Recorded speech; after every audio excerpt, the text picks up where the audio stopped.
Renessans TV namoyish etadi.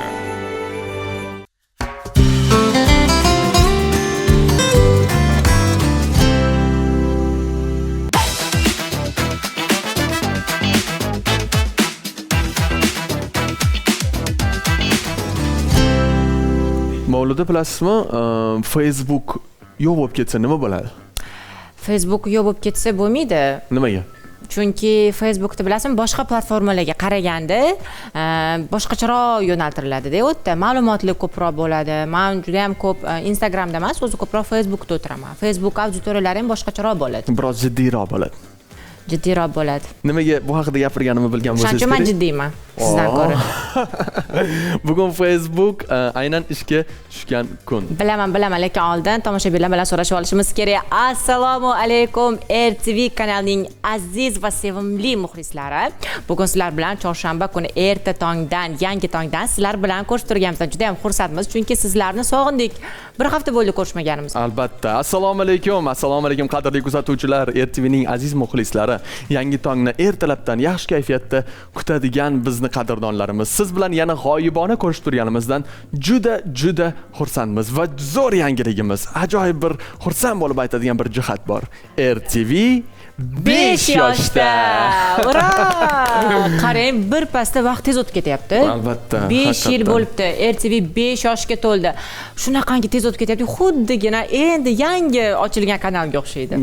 Lekin qarangki, juda ham vaqt tez o'tayapti, kunlar o'tayapti, soniyalar o'tayapti.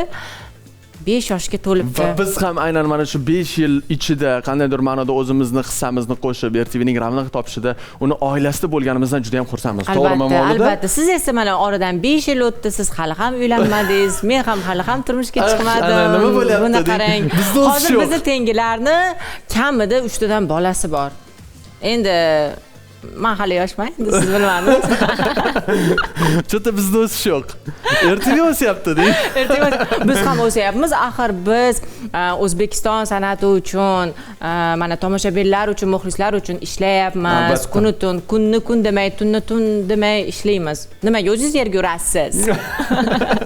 Albatta, hammasi hazil. Bugun bilasizmi yana qanaqa kun? Qanday kun? Jahon saraton kasalligiga qarshi kurashish kuni. Hozirgi paytlarda juda ham ko'p saratonlar bor, lekin buni oldini olishyapti. Agar e'tibor berayotgan bo'lsangiz. Albatta, hattoki davolanayotganlar ham yo'q emas. Davolanayotganlar ham bor. Hattoki mana o'zim yaqin tanishimda ham ozgina shunaqa holat bo'lganda, ular davolanib, hozir yaxshi ijobiy natijaga erishib borishyapti. Keling endi hozir biz bu haqda yana keyinroq gaplashsak-da, studiyamizga mehmon tashrif buyurgan. Xushovoz xonanda, o'zini chiroyli tutishi bilan Instagramda ham faollar. Hozir ularni taklif etsak. Albatta, e'tiborimiz markazida haqiqatan ham aytilgandek umidvor, xushovoz, dilbar ijodkor va aynan bilsangiz bu ijodkorni Instagramga kirganingizda nafaqat ularni xonandaliklaridan, balki boshqa jihatlardan ham ko'rishingiz mumkin bo'ladi. Ko'p kuttirmaymiz. Gulyora Majidullayeva bitta chiroyli qarshi chalib qo'yamiz.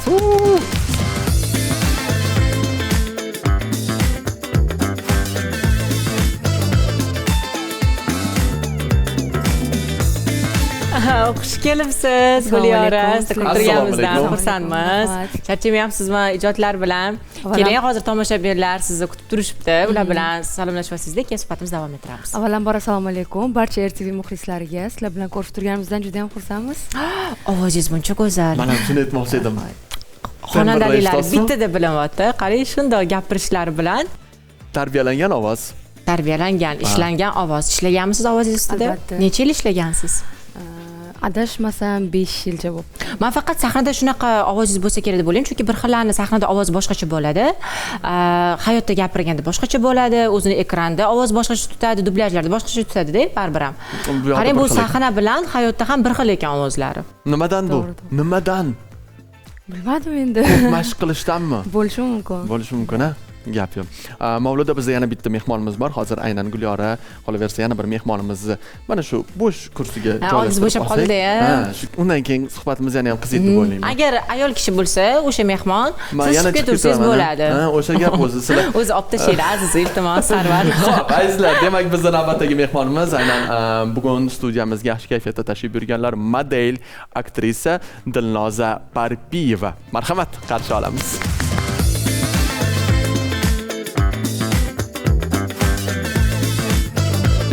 kelibsiz. Assalomu alaykum. Xush kelibsiz.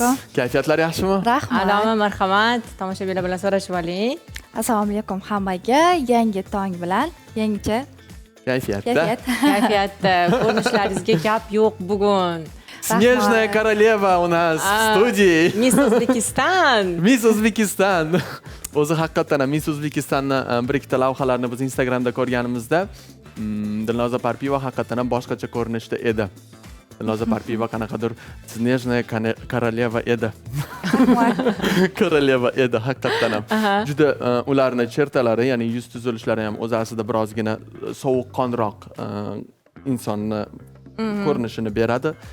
Lekin o'zi men taniyman Dilnozani, yaqindan gaplashganda unaqa emaslar. Lekin ko'rinishi birozgina sovuqqonroq, unda gaplashib Sahnada, shunaqaroq ekranlarda tipajni beradilar. Kayfiyat yaxshimi? Rahmat. Jabr maqtovman, gapiring endi siz. O'qishlarda nima gaplar, ishlar nima bo'lyapti? Modellikka qayerdan aralashib qoldingiz? o'qishlar hammasi yaxshi. Modellikka bizga taklif tushgan. Shunga Miss O'zbekiston loyihasiga qatnashdim. Umuman kutmagandim, lekin g'olib bo'lishimni, umuman bu sohaga kirib ketishimni kutmagandim. Endi omad. Omad, to'g'ri. Ayol kishini omadi bilan o'ynashib bo'lmaydi. Shu nabarat edi. Mayli endi. Siz o'zi aslida qayerni bitirgansiz? Faoliyatingiz o'zi nima u, lekin aynan nima sabab bo'ldiki, mana shu modellikni tanlashga? Men o'zi san'at institutida o'qiyman, drama kinoda 3-kursman. Modellikka o'zi qiziqardim yoshligimdan, faqat ozgina vaqt yetmagani sababli kirolmagan modellikka. Hozirda endi o'qidim. Kurslar oldim, modellik bo'yicha o'qidim. 2 oy kursda o'qib, ya'ni model bo'lsa bo'ladi. Bo'lsa bo'ladi. Agar harakat qilsa, to'g'ri. Misol uchun aktrisalarni sohasi qiyin, xonandalarning sohasi qiyin deb, modelni ham sohasi qiyin. Chunki modelni o'zini har xil, misol uchun tashqi ko'rinishda, misol uchun kiyim reklama qilyaptimi, o'zini tushadigan o'rni, xatti-harakatlari bo'ladi. Yoki pokazga chiqayotgan paytda ham o'zini qaddi qomatini ko'rsatib qiyin-da, baribir misol uchun aktrisa, xonanda uchun misol uchun model bo'lib ketish qiyin deb o'ylayman bu narsani. Siz buni uddalaganingizda o'zi bitta baxt, bunga albatta harakat, mehnat talab etiladi. Demak, qiyin bo'ladi. 2 oyning ichida o'rganib oldingiz bu narsalarni. 2 oy ichida o'rgandim. Bemalol, misol uchun brend narsalarda ham reklama qilib, sotib bera olasiz o'sha. Chunki modelni o'zi asosiy maqsadi bironta bitta buyumni chiroyli qilib reklama qilib, kiyimni va o'sha narsani sotishga undarishda. Ozgina o'z hissasini qo'shish o'zini qandaydir ma'noda jihatlari bilan. Shu narsada menimcha Dilnozada o'xshaydi. Lekin haqiqatdan ham aktrisa, aktyorlarda birozgina modellik qiyin bo'ladi, chunki bo'rttirish degan narsa bor aktyor. Keyin bizda mimika ko'p ishlaydi baribir. Modellikda iloji boricha o'sitishimizni ko'rsatib. Modellikda esa iloji boricha minimum mimika bo'lishi kerak. Iloji boricha sovuqqon qarashlar bo'lishi kerak. To'g'ri. Dilnoza, endi mana birozgina chuqurlashamiz, ozgina ichkariroqqa kirib so'raymiz. Ya'ni qaysi talablardan siz o'tdingiz? Qanaqa savol-javoblar bo'ldi? Ko'rinishingizda balki o'zgartirishlar qilishingiz kerak bo'lgandir. Shunaqa jihatlar bo'ldimi? Talab qo'yishdimi sizga? Bizda 2 oy davomida darslar bo'ladi, har xil kurslar bo'ladi. Meykaplar bo'yicha ham hammasini o'z vaqtida bajarish kerak va o'z vaqtida darslarga faol ishtirok etish kerak. Final kuni ham o'zini sahnada tutishi, o'zini odobi, axloqi hamma taraflama u balga hisoblanadi-da. O'sha hammasini o'z vaqtida qilganim uchun va yaxshi qatnashganim uchun, lekin o'zim ham kutmagandim birinchi o'rinni olishimni, Miss O'zbekiston bo'lishimni. Keling endi biz qizlar, ayollarimiz albatta oshxonada faol bo'lishimiz kerak. Shuning uchun biz o'rganadigan bitta sahifa bor. Ya'ni bizda oshxona sahifasi. Azizaxondan bugun biz mazali bo'lgan taomlar, ichimliklarni o'rganamiz. Dilnoza, o'rganing. Marhamat. Marhamat. Assalomu alaykum. Yangi tong oshxonasida yana siz bilan ko'rishib turganimizdan juda ham xursandmiz. Kamina Azizaxon va bugungi bizning mehmonimiz Xurshid aka Ahmedov bo'ladilar. Restorator, Little Italy asoschisi. Assalomu alaykum. Renaissance TVda yaqinda intervyular bergandik. Mana chaqirdinglar endi. San'atimizni ko'rsatgani keldi. Albatta. Xush kelibsiz. Biz juda ham xursandmiz. Qani endi bizga bugun nima tayyorlab berasiz? Men bugun sovg'a bilan kelganman. To'yga to'g'ana bilan kelish kerak. Men sovg'alarni yaxshi ko'raman. Yaqinda milliy mahsulot, O'zbekistonda birinchi marta buni taqdimoti bo'ldi. Pizzalarni bo'laklab, polufabrikat holatda ishlab chiqarishni yo'lga qo'ydik. Bu opalarimiz, singillarimiz, maktab o'quvchilarimizga lunch boxda zo'r. Idishi bilan tayyor. Shunda olib maktabga olib ketsa ham bo'ladi, buni pishirib bo'tda yesa ham bo'ladi yoki uyda haligi mehmonlar kelib qoladi, tig'iz bo'lib qoladi-yu. Boshqa narsa qilish kerak bo'lib qoladi, vaqt bo'lmaydi. Shunda olib pishirib, hozir shuni ko'rsatib bermoqchimiz. Rostdan 14 ming so'mdan boshlanadi. Bo'lmasam ishimizni boshladik. Ishimizni mana bolg'ar qalampirdan boshladik. To'g'rab oldik ozgina. Endi mana pomidorlar. Katta bo'laklarda to'g'rab olamiz. Ha, yirik bo'lgani yaxshi. Sababi agar mayda bo'lib ketib qolsa, bu ezilib ketadi. Xo'sh, bizning salatimizni tak, birinchisi tagiga, demak asosiga o'zimizni aysbergga olib, mana keyin aysbergga men endi bo'tga shu bozordan kelgan holat emas, nimada olib keldi, o'zi tozalanadi, boshqa qilib qarab, keyin ochib nima qilinadi. Yaxshi, aysberg ustidan biz zaytunlarni ikkiga bo'lib zaytunlarni chiroyli taxlayapmiz. Misol uchun taxlab ko'rib qilamizda. Endi hozir kameraga ishlayotgan. Mana shu zaytunni ham qorasi bor, oqi bor. Ha. Bu ikkalasi ham bitta daraxtda o'sadi. Bitta daraxtda faqat shu ikki xil nimada bo'ladi deb eshitganmiz endi. Lekin yog'ni mana shu yashil mamnundan olinadi. Zaytun yog'i bormi? Qorasidan emas? Yo'q, qorasidan emas. Yaxshi, xo'sh. Pomidorlarni ham to'g'rab sovoldik, piyozlarni. Bu pomidorlar o'zimizdan teplitsan pomidorlar bilasiz. Shunda olamiz. Mana pitsalarimiz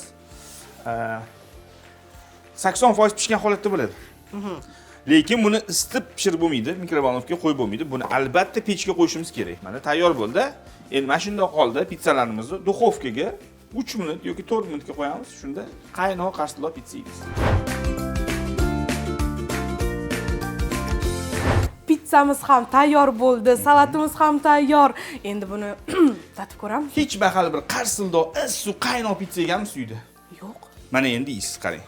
Uy sharoitida, xonadon sharoitida mana pizzalarimiz pishdi. Mana sirlari oqib ko'rvoz. Mana buni pishgani. Buni shundoq qo'yamiz. Mana buni sizga bu danarli pizza. Rahmat. Bu pepperoniligi menga. Buni mana bundoq qilamiz, mana sekreti. Shundoq olamiz. Va shundoq olganimizda mana haqiqiy Nyu-Yorkcha pizza mana teylardan qizarib, mana shundoq turishi kerak. Agar mana shundoq bo'lmasa, demak men yolg'onchiman. Qani men ham. Ko'ring. Bukasiz, ha, ana. Tatib ko'ring. Uyda yolg'iz filmida ham pizzani mazza qilib beradi. Mana hozir shunaqa mazza qilib beraman. O'sha beraman. Nyu-Yorkdagi pizza mana shu bo'ladi. Qani, boshlaymizmi? Boshladim. Bismillah. Endi salatni ham yeb ko'ramiz. Marhamat. Oling. O'zimizniki bo'ldi, olavering. Yoqimli ishtaha.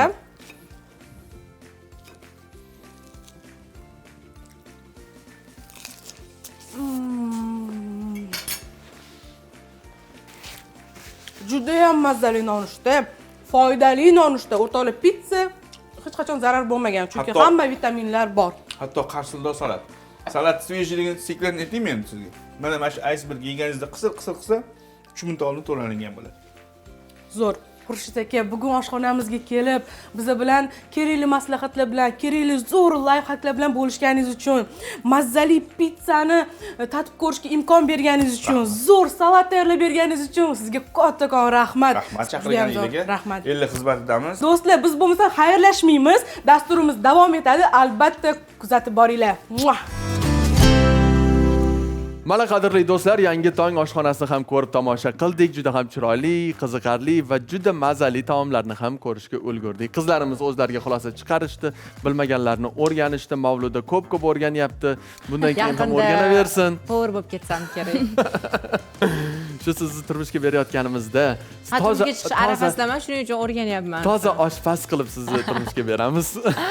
Ha, hali qaynonamga, bo'lajak turmush o'rtog'imga mazali ovqatlar tayyorlab beraman. Gap yo'q. Gulyora, endi sizga birozgina yuzlanmoqchiman. Gulyora, loyihadagi ishlar, jarayonlar qanaqa kechdi? Bilishimizcha, X Factorda siz muvaffaqiyatli ijodkor sifatida qatnashgansiz. Qanday bo'ldi? Qanaqa his-hayajon bo'ldi? X Factor juda ham omadli keldi men uchun. Chunki o'sha birinchi casting bosqichidayoq turkcha qo'shig'im ommaga chiqdi. Уже juda ham ko'pchilik eshitdi. Turkiyadagi o'sha qo'shig'i mualliflari o'zlari aloqaga chiqishdi. Juda ham xursand bo'lib, men uchun juda ham omadli keldi X Factor. Gap so'z bo'lishi mumkin emas. Hayajon zo'r bo'lgandir. Hayajonchalik bo'lmadi. Lekin menda to'g'risini aytsam, sahnaga chiqib qo'shiq aytishdan ko'ra shunaqa gaplashib o'tirish hayajonliroq bo'ladi. Oh. To'g'risi. Hozir hayajonda turibdilar demak. Yo'q, o'zi umuman shunaqa suhbat jarayonlari, shunaqa gaplashish uchun qiyinroq. Demak, hayotda ham uydagilaringiz bilan gaplashsangiz hayajonlanasizmi? Yo'q, uydagilarim emas, aynan kameraga efirlar bo'lsa, kamera oldida hayajonlanasiz, lekin qo'shiq aytsam yo'q, hayajon bo'lmaydi. Anna ijodkor. Tajriba qancha? Necha yillik tajriba bor? Necha yoshingizdan kirib kelgansiz xonandalikka? Xonandalikka shu adashmasam 4-5 yil bo'ldi, lekin 4-5 yil. undan oldin ham shug'ullanganman, faqat skripka yo'nalishida shug'ullanganman. 7 yil. Demak, skripkani ham chalishni bilasiz. Albatta. Gap yo'q. Gap yo'q. Skripka chalib bemalol ashula ayta olasiz. Ha, Skripka chalib ham ashula ayta olasiz. ayta olaman. Birdaniga. Ha. Barobar. Nima uchun skripka olib kelmadi? Lekin to'g'risini aytsam, skripka bilan anchadan beri shug'ullanmayapman. Esdan chiqadi, demak, Chiqadi-da. Qo'l anaqalar chiqib qoladi-da, уже ishlash kerak bo'ladi Qaysi texnikada. biri sizga osonroq? Xonandalikmi yoki Xonandalik, hozirgi kunda xonandalik. Yoki bitta mikrofonni olasiz, aytib ketasiz. Yo'q, buni ham o'zining qiyinchilik tomonlari bor albatta. To'g'ri. Turkcha qo'shiqlarni yaxshi ko'rasiz, ha? Men to'g'risini aytsam, o'zi ko'proq chet el qo'shiqlarini, ya'ni inglizcha, ispancha qo'shiqlarni ko'p ijro etardim. Aha. Lekin shu taqdir taqozosi bilan X Factorda Kanasın qo'shiqni ijro etdim. Shu bilan turkcha yo'nalishga o'tib ketib qoldim. Keling, endi hozir sizdan bitta sho'x tarona eshitsakda, keyin suhbatimizni yana davom ettirsak. Albatta, ben Turkiyani seviyorum.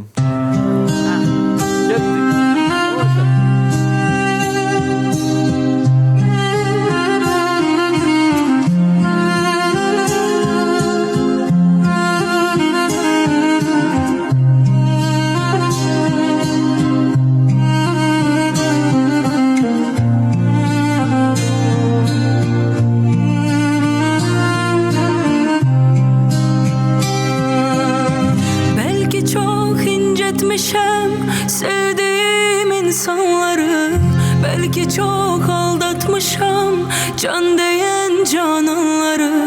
Sonda görmezden gelip ettiğim noksanları, var ümidim affedersen sen beni. Bilmez idim dert verer derdimin dermanları, gün gelir pişman olar nefsinin kurbanları. Dünyada dinden salar şahları sultanları, itibarsız dünyaya itibar etmek günahtır, intihar etmek günahtır.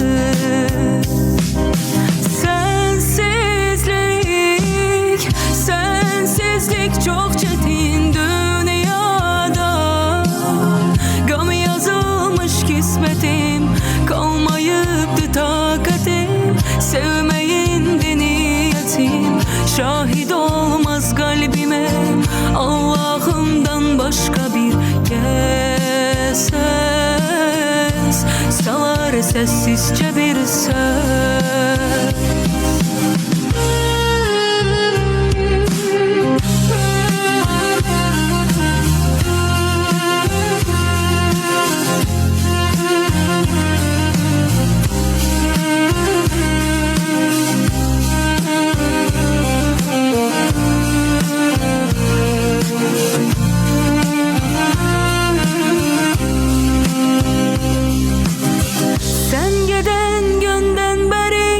Vasfedir sözler seni, ruhum ardın can geler, gölge tek izler seni.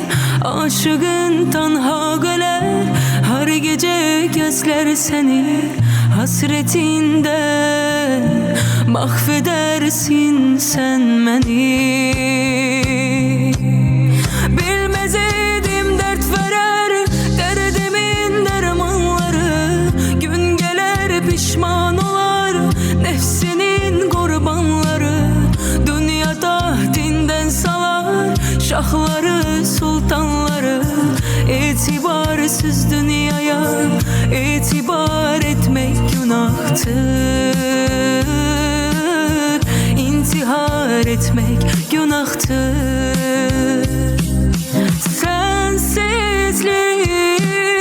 Sensizlik çok çetin dünyada, gam yazılmış kismetim, Sevmeyindi niyetim, şahit olmaz kalbime Allah'ımdan başka bir kez ses salar sessizce bir söz.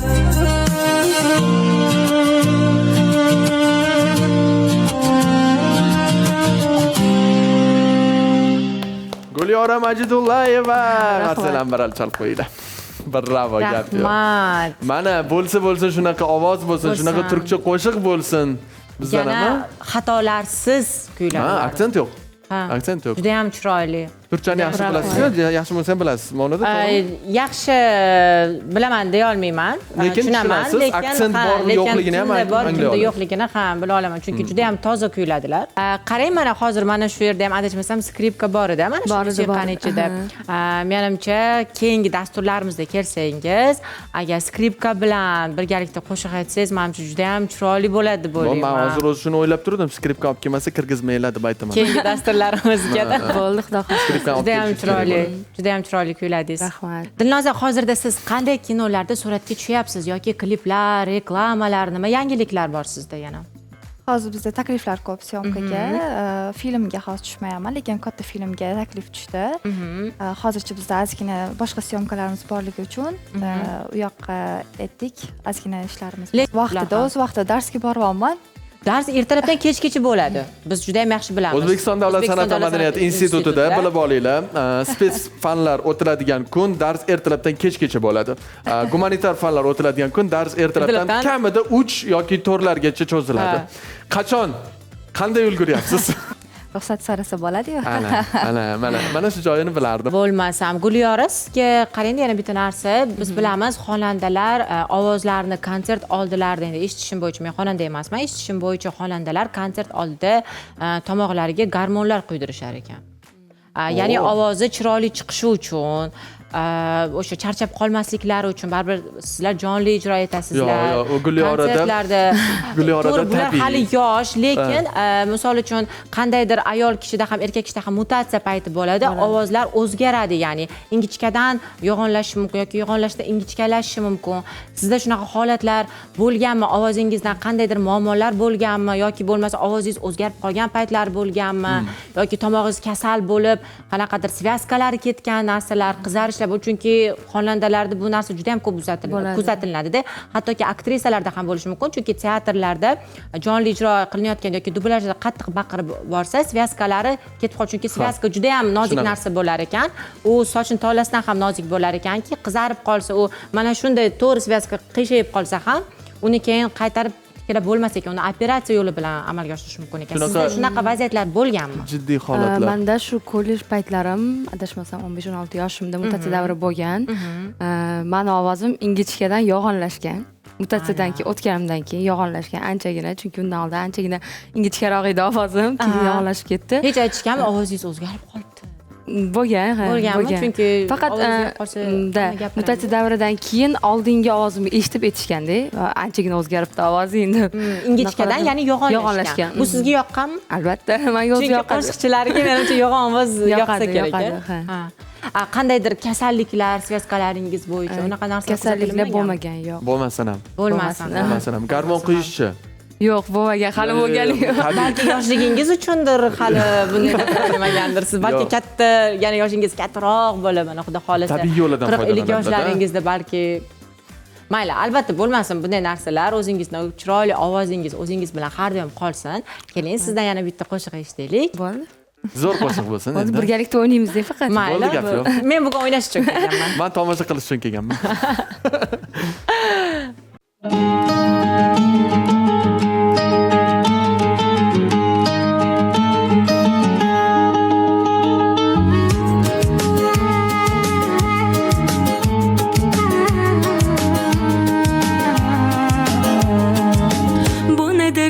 Ne musibet ne beladır çekerim, üzülür ümitlerim, tek ecele göz dikirim. Bizim aşk bahçamızın gülleri soğudu ebedi, açma yeri gözlerimin yaşını her gün tökürem. Bakıram cavanlara, ham gülür ham danışır, doğrudan marakladır hayat, kaynayır karışır. Ama ben cavanlığım sevgimi kurban veririm. Kara saçlar ağarır, bel bükülür, üz karışır.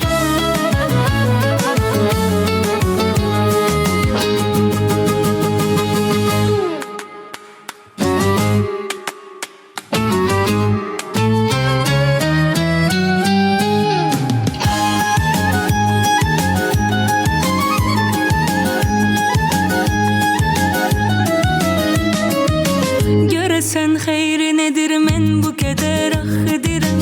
Bu fani dünyanı dert ocağına benzedirem. Bu ocağında tüstü sökürdür gözlerimi. İri adımlar ile uçuruma doğru gidirem. Ele bir haldayam ki düşünürüm çetin düzelim. Yok hiç kimin günahı özümü yıkıptır özelim. Eslinde ayrılığı istemirdik hiçbirimiz. Allah'ın kısmetidir kaçmak olmayır güzelim.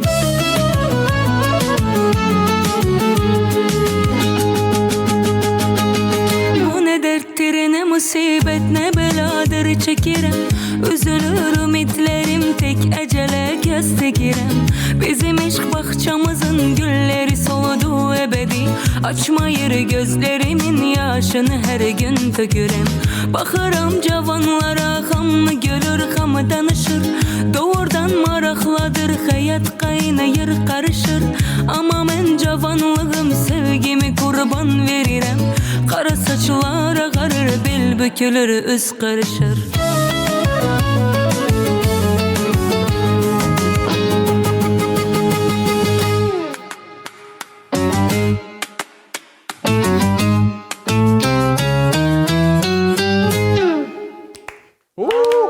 Tugagan ham sizni qol. Tugamasa edi. Yana Maza qilib o'ynardim. Bo'ling, to'yingizda o'ynaysiz. Marhamat, joylashib olamiz. Marhamat. Mazza qilib raqsga tushdik. Qonlar aylandi, bilasizmi? Odamzodchi o'tirib qolsa hamchi oyoq qo'llar yaxshi ishlamay qolar ekan, qon aylanmay qolar ekan. Bir kun Mahliyo Asqaraliyevaning to'yiga bordik-da. Aha. Raqsga tushmay to'yda endi shu to'xtamasdan dugonam bilan Gulruh Pirnazarova shunaqa raqsga tushibmiz. To'kilib qoldingizmi? Uyga kelishim bilan ertasi kuni Samarqandga chiqib ketishimiz kerak. Qarshiga ketishimiz kerak. Ruldaman. Endi hamma joylarim og'rib ketyapti-da. Ya'ni xuddi trenirovkaga zalga borganingizdan keyin birinchi kun og'riydi. Mana shunaqa og'rib bo'layapti-da. Menimcha bugun ham endi yura olmay qolmasam kerak. Hali ko'p o'ynamadingiz. Hali ko'p o'ynamadim. Ko'p bittadan raqsga tushdim. Mayli, bir kunda mehmonlarimiz bor. Bir dona raqsga tushishga ruxsat beraman o'zimga. Chunki badanimda qon aylantirish uchun. Zerikib qolmadinglarmi? Yo'q. Ertalabdan to'g'risini aytsam, shunchalik vaqtingizni ayamay, uyqungizdan voz kechib kelganlar uchun kattakon rahmat.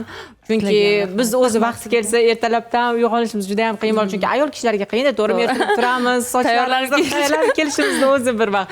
Ertalab turib garderobimizga qarab nima kiygan bugun deb mana shunday holatlar bo'ladi, to'g'rimi? Shunaqa chig'iriqlardan o'tib yetib kelganinglar uchun rahmat. Bizda hozir Mavluda yana bitta zo'r o'yinimiz bor. Aynan qizlarimiz zerikmasliklari uchun. Musiqa bor. Bizda hozir musiqalar qo'yiladi ketma-ketlikda. Agar tanisanglar qo'shig'i birdaniga man deysizlar yoki qo'linglarni ko'tarasizlar, to'xtatib. Yoki birdaniga aytasizlar. Birdaniga yoki aytinglar. Ayta qolinglar. Qaysi musiqalarga? Birdaniga to'xtatishadi. O'tiribmizmi, qo'l ko'taramiz. Birinchi, ikkinchi, uchinchi sekundidan bilib olishinglar mumkin bo'ladi deb o'ylayman. Tayyormisizlar? Agar bizda ovoz rejissyorlarimiz tayyor bo'lsa, birinchi musiqa. Marhamat.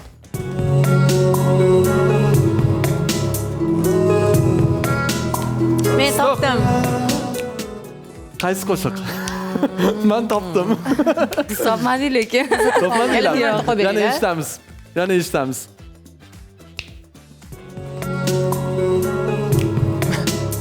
Menimcha bular eshitmagandir balki bu qo'shiqni. Yaxshilab eshitinglar.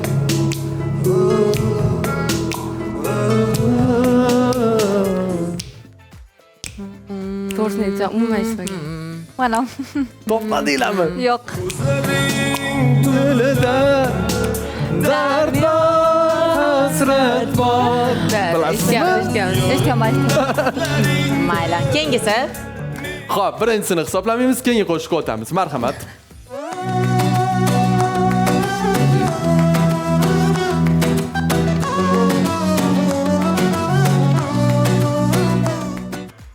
Men tanimadim lekin. Buni men ham tanimadim. Biz ham tanimadik. Davomini ham eshitaylik-chi.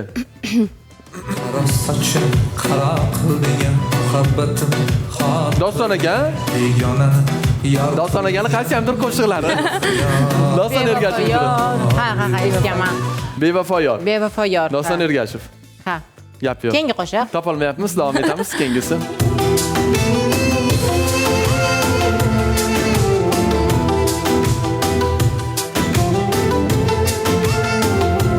Topdingizmi? Yo'q. Topdingizmi? Yo'q, albatta. Meni kulib o'tirishimga qaramay. Men negadir topolmayapman. Eshitaylikchi. men toshbag'ir yuraksiz odam hech kimsaga keraksiz odam Doston akami? bori talaksiz odam Biz ovoz rejissyorlarimiz Doston akani Yaxshi ko'radi. Bilinyapti.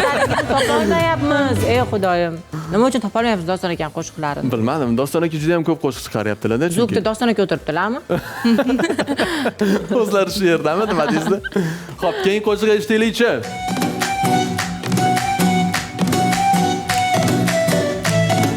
Yana Doston aka bo'lsa lekin qaranglar-da. Doston aka bilan. Doston aka. Doston aka. Qaysi qo'shiqlari?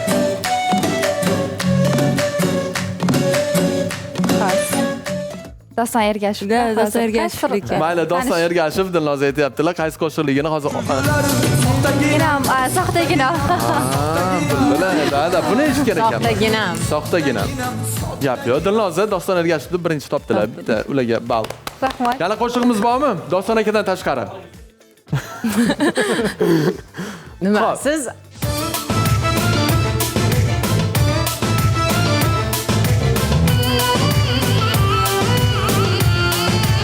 Qaysi qo'shiq? Menga tanish. Juda tanish.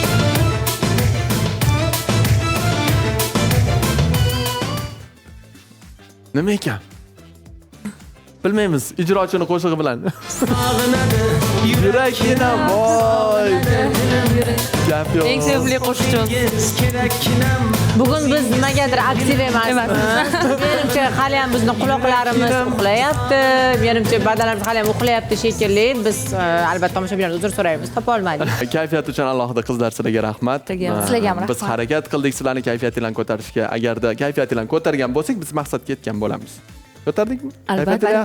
Albatta. Va albatta barchamizni ishtirokimizda bizni tomosha qilayotgan tomoshabinlarimizni ham albatta kayfiyatlari ko'tarildi degan umiddamiz. Mavluda shunday emasmi? Albatta, xuddi shunday. Chiroyli bir tilaklar bo'lsa Dilnoza. Avvalo sizga, Gulyoraga eng yaxshi niyatlarimizni yo'llab qolamiz va sizdan butun O'zbekistonimizga, yurtdoshlarimizga tilaklarni eshitib qolamiz. Dilnoza, marhamat. Hamisha O'zbekistonimiz tinch bo'lsin, yurtimiz tinch, osmonimiz musaffo bo'lsin. Taklif uchun alohida rahmat sizlarga. Sizga ham rahmat tashrif uchun. Hammaligiga hamisha baxt, omad tilayman. Rahmat, kattakon Ijobat sog' bo'ling, omad. Gulyora. Avvalambor sizlarga kattakon rahmat. Rahmat. Shunchalik hurmat qilib chaqirganingiz uchun va muxlislarimizga, barchalarga omad tilab qolamiz. Bu yil o'ylagan barcha orzu-niyatlarga erishib yurishligini tilab qolamiz. Ilohim, aytganingiz siz ovozlaringizga ovoz qo'shilsin. E'tiborimiz markazida go'zal, dilbar qizlarimiz bo'ldi. Sizlarga alohida rahmat aytamiz. Rahmat. Bor Sizlarga bo'linglar, ham omon rahmat. bo'linglar. Qadrli do'stlar, biz esa xuddi shu kayfiyatda davom etamiz. Yangi dasturimizda Mavluda bizda yana bir mehmonimiz bor. U ham bo'lsa mehmon emas, mezbon desak o'rinli bo'ladi. Xodim. Kanalimizda, aynan RTV kanalida juda mas'uliyatli, o'z ishiga juda professional yondashadigan xodimimiz, do'stimiz, qadrdonimiz Nurullo Rasulov. Assalomu alaykum. Assalomu alaykum. Sizdan Xush hayajonlanib kelibsiz. turibman, chunki Rahmat. siz haqiqiy jurnalistsiz, haqiqiy boshlovchisiz. Sizni oldingizda endi hozir biz mak bo'lib qolmasak bo'ldi.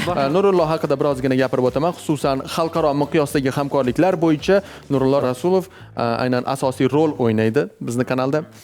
Aniqrog'i kanalimiz elchisi. Demak, desak, oyliklari qaysidir ham ma'noda. katta ekan biznikidan ancha. Qolaversa, qo'shimchasiga oxirgi 2 yil ichida oylik haqida gapirganingizga 15 ta davlatda bo'ldi. Bu yerda xalqaro munosabatlar, diplomatiya va tashqi siyosat masalalarini yoritib keldilar. Nurullo, Qayerdan bitirgansiz Kelsiz Nurullo? Rahmat. Oxirgi Tonginglar davlatingiz? xayrli bo'lsin. Oxirgi davlatimiz Qatar bo'ldi. Doha shahrida Doha forumi 2025 da jurnalist sifatida ishtirok etdik. yaxshi o'tdimi? Albatta juda Qatar ham. qanaqa kutib oldi endi? Endi Qatar bilasiz, mehmondorchilikni juda ham avjiga chiqaradi. Biz ushbu Doha forumi 2025 dagi jurnalistik ishtirokimiz davomida Amerika Qo'shma Shtatlarining sobiq tashqi ishlar vaziri, ya'ni davlat kotibi Hillary Clinton bilan uchrashdik. hozirgi paytda Yevropa Ittifoqini tashqi siyosat va xalqaro xavfsizlik masalalari bo'yicha oliy komissar Kaja Kallas bilan uchrashdik. Jurnalist sifatida ko'rishdik. Bu oddiy jurnalist uchun, ya'ni rivojlanayotgan O'zbekistondan, Markaziy Osiyodan yosh jurnalist uchun, 23 yoshli jurnalist uchun bu juda ham katta natija. Albatta. Albatta. Gap yo'q. Kanalda nima yangiliklar endi? Endi kanal bilasiz, kanal bu yil 5 yoshga to'ladi. Xudo xolasa, kanalga kelganimizga ham mana dekabr oyida bo'lsa, yanvar oyining boshida 4 yil bo'libdi. 4 yildan beri bo'lgan. Kanal ochilganiga muxbirlik qilish? Yo'q, muxbirlik qilish qiyin emas. Birinchi yo'nalishingiz nimadan boshlangan o'zi? Tekkizishmaydi. Gap tekkizishmaydi. Birinchi yo'nalishim tashqi siyosatdan boshlangan. Kanalga kelganimda 2021-yil dekabrida, 25-dekabr adashmasam, biz u paytda media tur bo'lgan. Yosh menejer degan dasturda ishtirok etganmiz. Shu dasturda media tur bo'lganda keyin kanalga kelganmiz. Aylanib ko'rib ketish uchun shunchaki kelganmizda shu paytda endi rahbariyat bilan gaplashganmiz boshqa bo'lgan. Ana shu kunning o'zida men kanalga ishga olinganman. Yosh jurnalist sifatida. Yanvar oyidan rasmiy ish faoliyatimni boshladim. Undan keyin rahbariyatdan topshiriq bo'ldiki, siz shu til bilish izoh natijasida keling shu tashqi siyosat masalasini sizga bersak. Qaysi tillarda? Elchixonalar bilan. Hozircha rus, ingliz, fransuz tilini o'rganyapman. Fransuz tili o'zbek tili jarayonda. endi onada jarayonda shunaqa. Jarayonda gap yo'q. Bravo. Shu birinchi ishimiz ham shu o'z yo'nalishimiz xalqaro munosabatlar yo'nalishida boshlangan. Shunaqa bo'lgan ekan. Hozirgi kunda Renessans telekanali ana shu paytda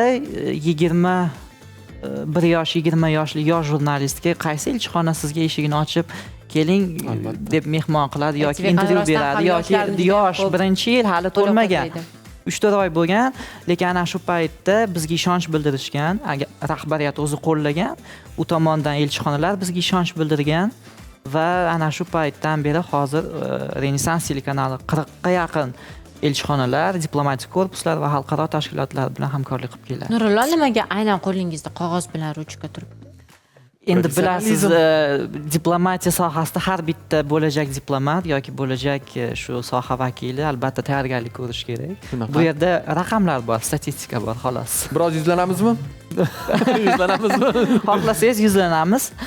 Agar aytadigan bo'lsak, oxirgi faoliyatimga 4 yil bo'lgan bo'lsa, telekanalga 5 yil bo'ladigan bo'lsa, Renessans telekanalini qo'llab-quvvatlovi bilan Amerika Qo'shma Shtatlari, Xitoy, Daniya, Belgiya, Germaniya, Avstriya, Hindiston, Qatar, Shveysariya, Tailand va boshqa shu kabi 15 dan ortiq mamlakatlarda jurnalist sifatida ishtirok etdim. Bo'ldi, boshqa davlatlarga borasizdan bo'lar ekan.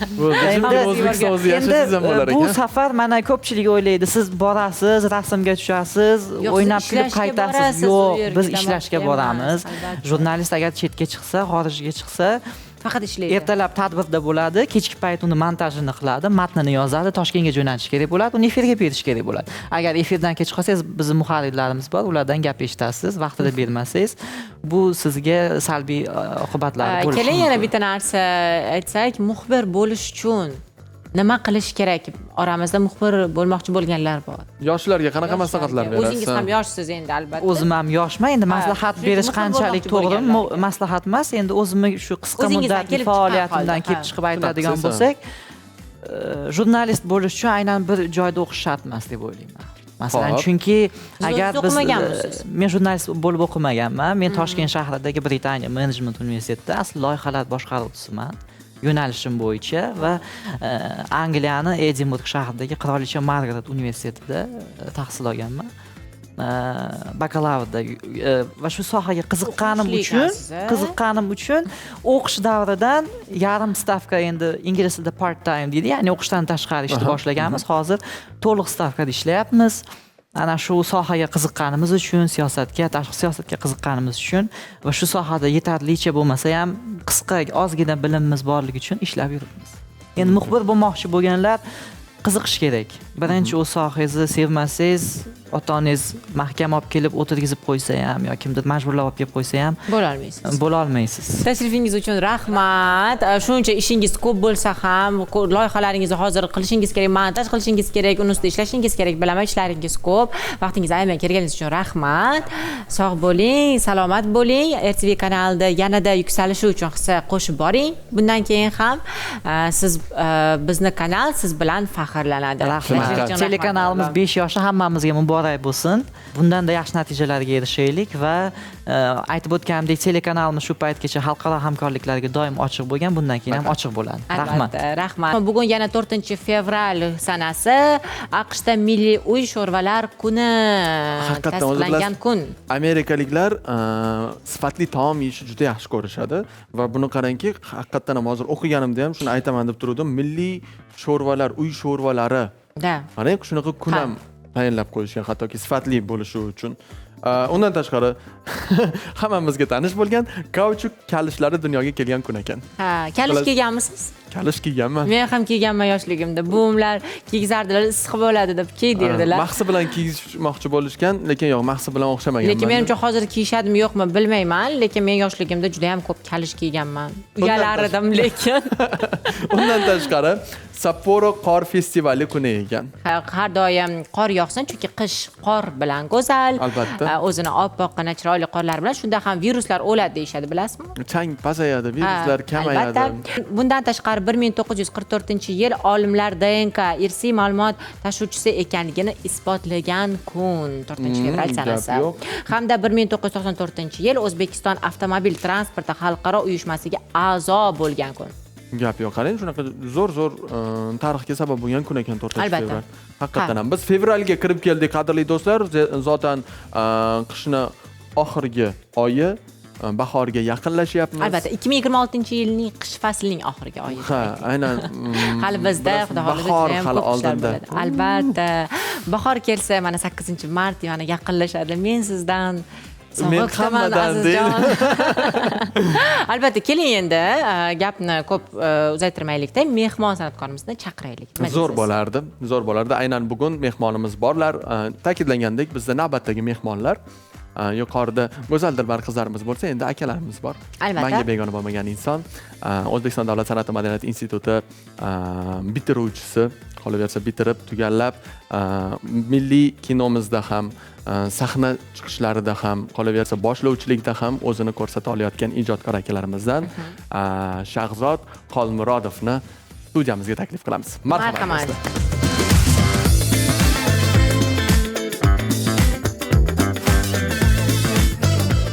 Assalomu alaykum. Assalomu alaykum. Shahzodga charchamayapsizmi? Ertalabdan uyg'onib, ko'zlaringiz ishib ketibdi.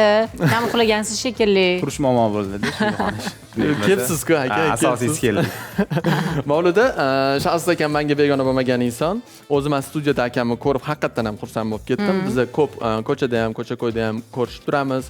Biron joylar rejalashtirib boramiz, hattoki aylanishlarga, hattoki chet ellarga ham birga borib safar qilib kelamiz. Tursiyaga misol uchun akam bilan ko'p borib keldik. Ha, trendlar olib, uni mashhur qilib.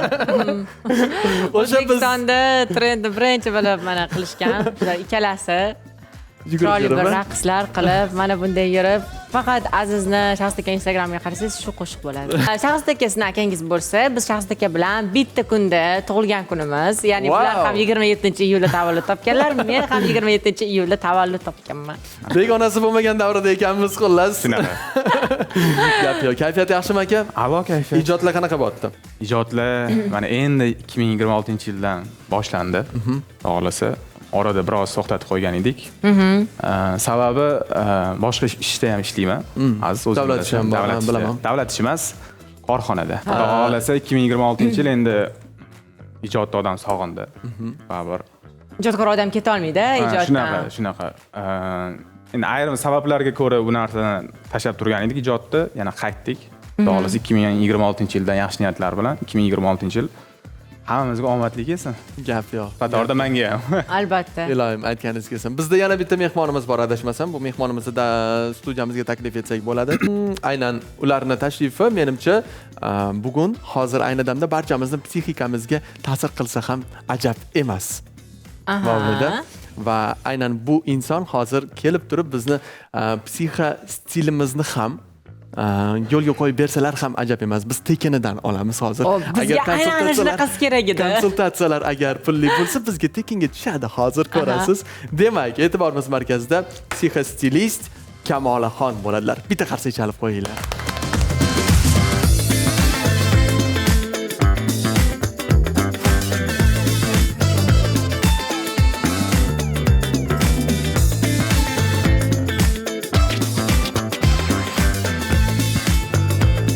Assalomu alaykum. Assalomu alaykum. Vaalaykum assalom. Assalomu alaykum. Vaqtingizni ajratib, ertalabdan kelganingiz uchun tomoshabinlar bilan so'rashvasangiz bo'ladi. Assalomu alaykum barcha kuzatuvchilarga, hammaga oliy kayfiyat tilagan holatda men Komolov psixostilist. Rahmat. Ishimizdan xursandmiz. Chaqizlikka qurib ketiladi, nima bo'lyapti? Meni tekshirishga Sizni bugun psixikangizni tozalaymiz. Ayni kerak edi. Kayfiyatlaringiz yaxshi ko'rinib turibdi. Ertalabdan qiynalmasdan kelib, biz bilan mana shunaqa chiroyli kayfiyatda ko'rishib turganingizdan biz ham juda xursandmiz. Nima yangiliklar, ya'ni sizni yo'nalishingiz bo'yicha nimalar bo'lyapti? Nima ishlar bo'lyapti? Nimalarni o'rgansak bo'ladi? O'zbekistonda nima yangiliklar bo'lyapti? Shu haqida biroz gapirib bering. O'zbekistonda yangiliklar ko'p. O'zimning направленiyamda menda juda ham katta yangilik, sababi ko'p ayollarga o'z yordamimni, hissamni qo'shib kelyapman. Ularni tashqi va ichki holatini o'rgangan holatda.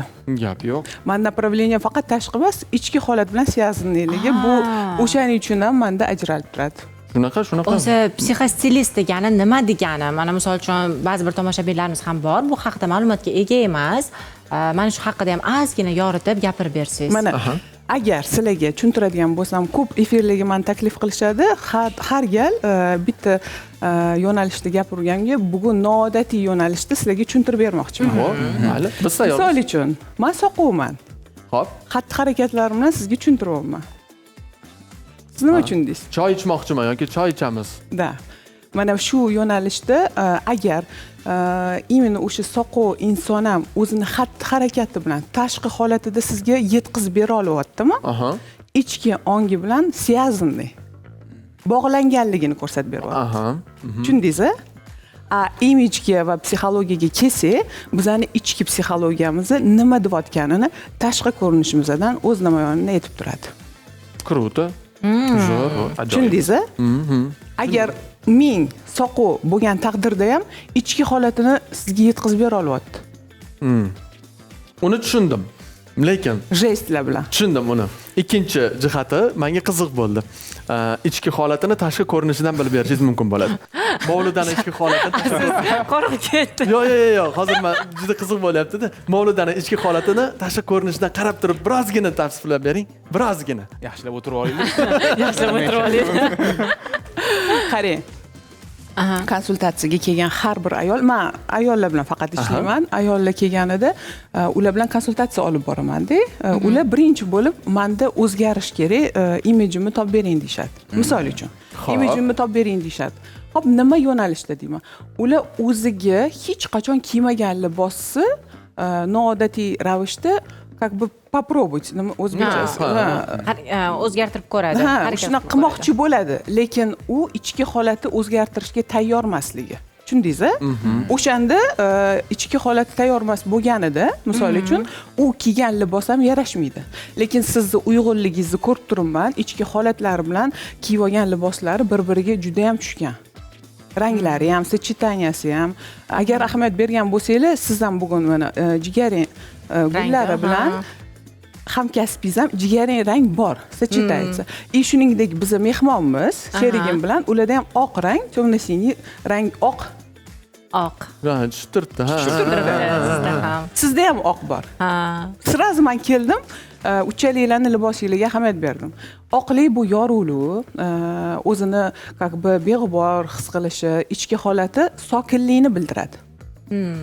Temno-siniy jigaranglar u insonlarni boyitib turadigan, salovatli qilib turadigan, o'shaning uchun ham erkak kishilar ko'proq temno-siniy, mana temno-siniy ranglarni xush ko'rishadi.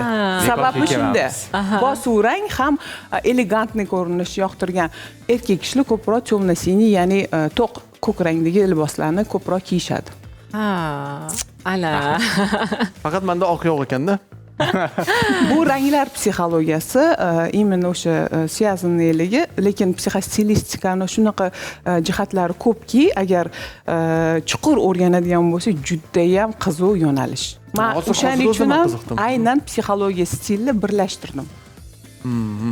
Ayollarga yordam berish maqsadida. Shu kungacha psixologiya. Tushunarli, gapingizni tushundim. Shu kungacha biz psixolog degan kasbni bilardik. Psixostilist men uchun yangilik bo'ldi. Va menimcha bu yo'nalish siz orqali kirib keldi yoki sizgacha ham bormidi? Yo'q, men orqali. man o'zimni soham psixologiya yo'nalishida universitetni bitirganman. Именно psixologiya yo'nalishida chet elda ko'p safarda yashaganim sababli uzilishlar bo'lgan. O'shaning uchun bir tekisda psixologiyani olib ketish imkonim bo'lmagan. Chet elda yashaganimdan keyin именно rossiyskiy bitta kursda o'qidim. Именно stil bo'yicha. Sababi men yoshligimdan stilga qiziqishim bor. Aynan keyin bitta fikrga keldim. Именно stil o'rganayotganda ichki holatimizni o'rganib olishimiz kerak edi har bitta insonni. Tak dedim. Toshkentga qaytaman. Xudo xolasa, mana shu yo'nalishni psixostilistika deb nomlayman deb shu yo'nalishni ikkita yo'nalishni jamlab shu yo'nalishda hozir ish olib boryapman. Juda ham ko'pchilik bundan довольны. Mamnun ular judayam zo'r. To'g'risi har bitta baribir misol uchun gapirishlaringiz, o'zingizni tutishingiz odam mana shunaqa 30 sekundda jamlab oldi. To'g'risini aytsam, chunki kirib kelyapsiz, odamni tashqi ko'rinishidan bilasizmi, agar 30 sekund ichida ushlab oldingiz, bo'lmasam yo'q. U odamning xayoli mundoq tarqoq bo'lib ketadi-da. Siz shunday kelishingiz bilan hammamizni ko'zimiz sizga tushdi va gapirishingiz, o'zingizni tutishingiz, o'zingizni ana o'sha tarayotgan energiyangiz shunaqa tozaligi bilinyaptiki, bizni ham kayfiyatimizga ta'sir qildi bu narsa. Men hali ham qarab turibman. Hali ko'zlarimdan olmayapti. Juda ham zo'r.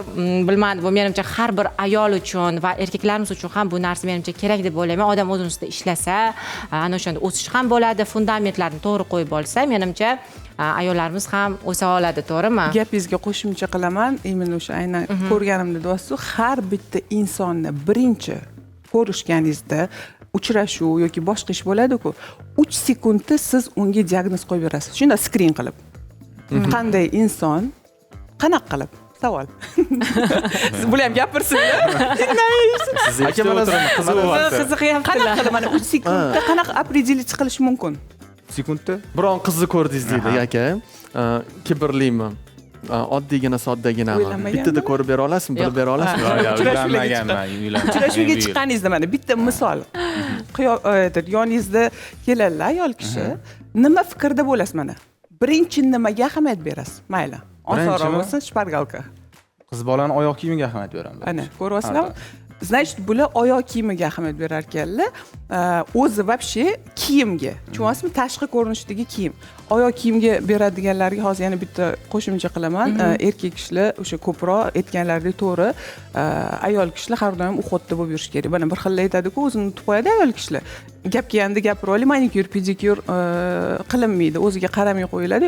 Mana shu jihatdan ham erkak kishining psixologiyasi aynan shu oyoq kiyimga ahamiyat berganlarning sababi ham u ayol kishidan qanaqa tarzda yashashini ham bilib olishingiz mumkin. Misol uchun deylik, biz mana misol uchun san'atkorlar, aktrisamiz, bir xil payt charchaymiz, misol uchun har kuni makiyajda, soch turmaklarda, nimadir kiyim, chunki odamlarga energiyamizni tarqatamiz, biz charchab qolamiz, odam mundoq bo'lib qoladi. Ana shunaqa payt men misol uchun bir xil payt ko'chaga chiqaman ovqatlanishga, sochim kir bo'lsa ham bir xil chiqib ketaman. Odam charchab qoladi-da, mana shunaqa payt yoki kepkalarni kiyaman, nimadir o'zimga nima qulay bo'lsa kiyib olaman, lekin ana shunaqa payt o'zimni samotsiyam tushib ketadi. Misol uchun deylik, mana uyda o'tiradigan misol uchun ayollarimiz bor, o'ziga qaramaydi, mana shunaqa yuraverishadi. Bu qanchalik to'g'ri? Misol uchun odam xohlagan payti o'ziga ham qo'yib bersa bo'ladimi? Misol uchun mana shunaqa yursam, men agar bo'yanmasdan yura olaman, lekin sochlarim kir bo'lib, oddiy nimadirlar o'zimga qulay bo'lgan narsalarni kiyib olsam, samotsiyam ham tushib ketadi, voy deyman. Bu qanchalik to'g'ri yoki noto'g'ri? Nima deya olasiz? Aytyapsiz, qarang, gul. Bitta gulni tasavvur qiling. Misol uchun gul, o'zi gap aytiladi, gulga qancha suv quysa, o'sha gul gullanadi deyiladi. Lekin bizda aytishganki, po psixologiya erkak kishi как бы suv quyadigan bog'bon, gul bu ayol kishi. To'g'rimi? To'g'ri. Bizda quloq bilan, erkak kishi ko'z va burun bilan his qiladi. Также bu erkak kishi unga suv quyguncha o'zimizni ichki holatimizdan biz o'zimizni ayollik nomi bilan yaratmasak, bu gul qo'yadigan darajada erkak kishi deydigan bo'lib turadi, to'g'rimi? To'g'ri. Tushundingiz-a? O'shaning uchun kutilmaydi. Hech qanaqa erkak kishi suv quyishini, boshqa qilishini ungacha siz yetib borishingiz kerak. Ya'ni mana shu gul o'zidan ichki holatidan his qilgan holatda ochilib turish kerak har doim. Bizni nomimiz bilan o'sha tug'ilganimizdan gul deb tug'ilganmiz. Juda foydali bo'lyapti. Yaqinda turmush quradilar. Qachonligini bilmaymiz, lekin yaqinda turmush quradilar. Bularda jenственность bor. Bularga agar men baho beradigan bo'lsam, mana sochlari ham, misol uchun liboslariga mos, ukladka qilingan. Bilasizlarmi, shu mana shu ko'rsatuv sabab biz Mavludani turmushga tayyorlayapmiz. Pazandalikdan bilib oladi. Yangi tong oshxonasidan psixologlarimiz keladi. Bizni dizaynerlar keladi. To'y bo'yicha mutaxassislar keladi. Hali yana chaqiramiz wedding eventlarni. Wedding eventlar kelsa bo'ldi-da, hamma narsaga tayyorda Mavlud. Sovchilar bo'lsa ayting, tayyor. Tayyor qizlarda. Sizlarga borib o'tirishlar shartmi? O'zimni ko'zim oldida katta bo'lyapti. Gap so'z bo'lishi mumkin emas. Zo'r kayfiyat uchun va zo'r tavsiyalar uchun sizga alohida rahmat aytishimiz kerak. Hali suhbatimiz davom etadi, lekin hozir mana shu kayfiyatga yanada zo'rroq kayfiyat qo'sha olamiz. Bizda klonlarimiz bor, ya'ni masxarabozlarimiz va aynan poytaxt bo'ylab manzillarga borib, juda ham bir kayfiyat ko'taradigan jihatlarni ko'rsatib, odamlarning kayfiyatini ko'tarib yurish. Hozir aynan mandarin lavhamizga navbat bersak, o'zinglar ham guvoh bo'lasizlar. Marhamat.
bilan kayfiyatimizni ham ko'tarib oldik. Hozir tomoshabinlarimiz o'ylab o'tirishibdi, Shahzod bu yerda nima qilayotgan ekan, nima mahoratlari bor ekan deb sizlar hayron bo'lyapsizlar. Ularning juda ham ko'p qirrali mahoratlari bor.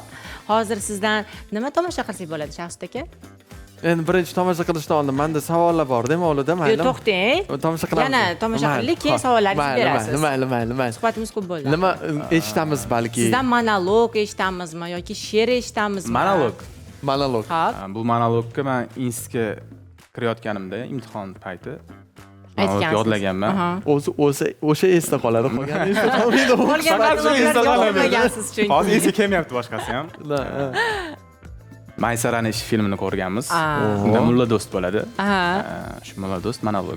Aynan o'sha monologingiz uchun san'at institutiga kirgansiz. Albatta. Budjetga, kontraktga. Kontraktga birinchilardan ham ko'rganman. To'g'ri, ana qarzi borlarni undirib ishlanadi. O'sha payti bunaqa joy. bir narsa esimdan chiqmaydi. Shu imtihon paytlari juda ko'p odam topshirgan. Bir o'ringa 60 talab odam to'g'ri kelgan. O'shanda 12 ta odam qabul qilishgan. Konkurent ko'p bo'lgan. O'shalardan biri bo'lganmiz. 4-inchisi bo'lib ko'rgan. 3 ta budjet bo'lgan. Birinchi kontrakt bo'lgan ekan. Birinchi kontrakt. Ozgina budjetga ilinmay qolgan ekansiz. Budjetda egalar bo'ladi. Mayli, Maysarani ishi yoxud burungi qozar pesasidan Mulla Do'st monologi. Hech o'zimda yo'qman-a. Boshimning tukidan tirnog'imgacha ichki ket yotibdi-da. Obbo. Hay bu kun erta yor childirma bakabang. Qiblaga qarab kuyovtiram o'tiradirlar. Xotinlar esa Maysara poshshoni o'rtaga olib, childirmani rezga qilib yorni olishyapti-da. Hay o'lan jon o'lan, kelin tushdi yor, kelin tushdi yor. Tangrim qo'shgan qiz yigitga chin qovushdi yor, chin qovushdi yor.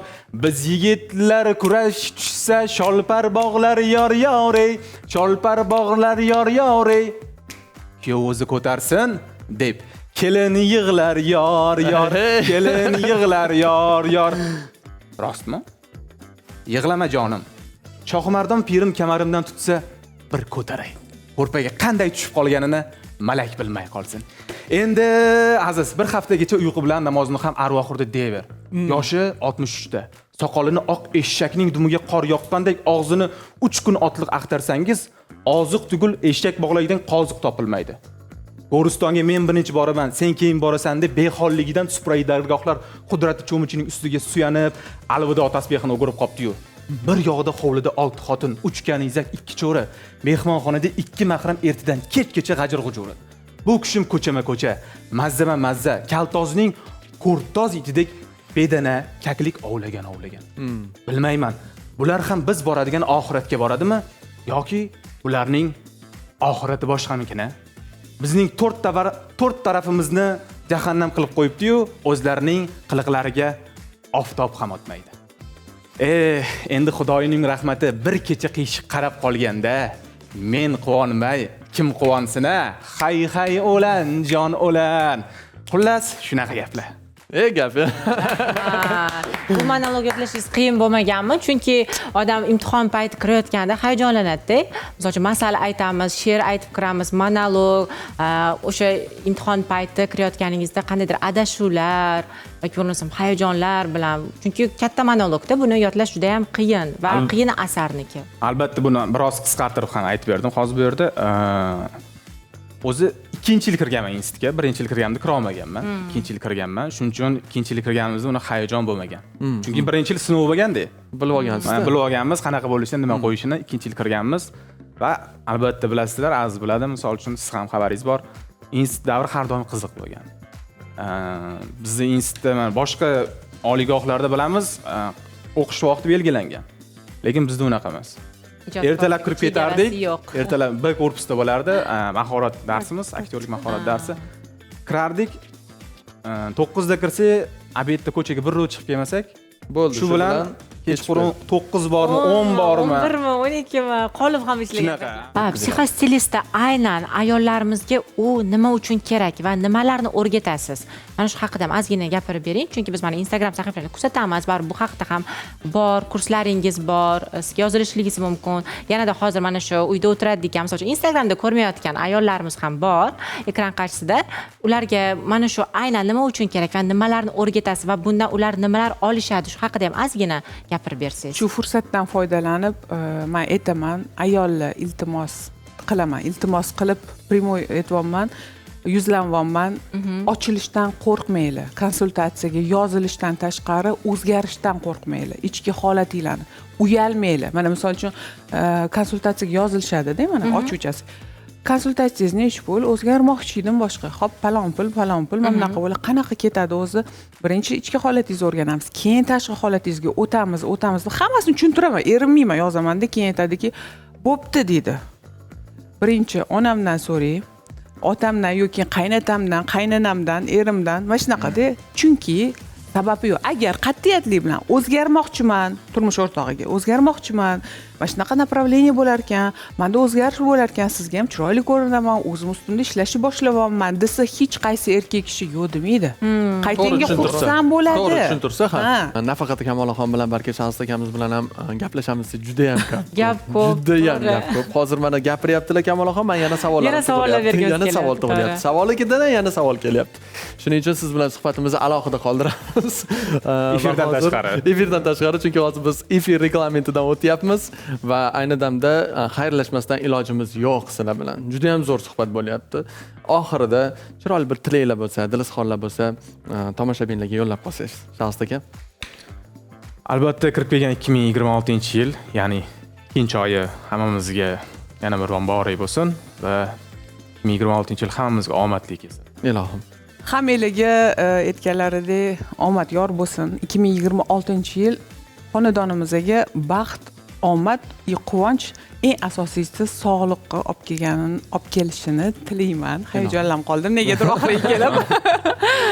Ayollik baxtimizni yarataylik, o'zimizning qo'limiz bilan, o'zligimizni eng glavniysi unutib qo'ymaylik.